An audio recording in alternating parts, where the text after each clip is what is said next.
पास खेत के नाम पर बहुत ही थोड़ी सी जमीन थी, जिसमें एक वक्त में वो एक ही सब्जी या अनाज उगा पाता था। जब कन्हैया की मौत हुई तो उस वक्त खेत में कटहल की फसल लगी हुई थी, लेकिन ये किस्मत का खेल ही था कि खेत में उगे हुए लगभग सारे कटहल कीड़ा लगने की वजह से खराब हो गए। तो अब मीरा के सामने बड़ी मुश्किल थी।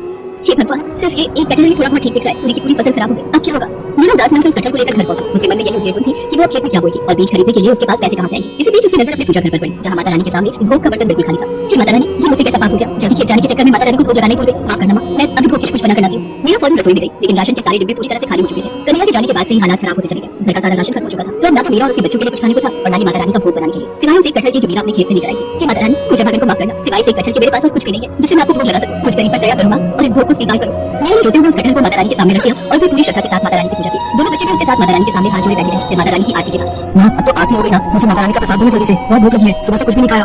नन्ही सी मुन की बात सुनकर मीरा को और भी रुला। उसे समझ नहीं आ रहा था कि आखिर वो इस कच्चे कटहल को बिना पकाए अपने बच्चों को कैसे खिलाए, लेकिन फिर उसने कटहल को माथे से लगाया और उसे काटने लगी। हे माता रानी, काश ये कटहल थोड़ा बहुत पक गया ताकि मेरे बच्चे कुछ तो खा सके। इसी उम्मीद के साथ मीरा ने पूरा कटहल काट दिया।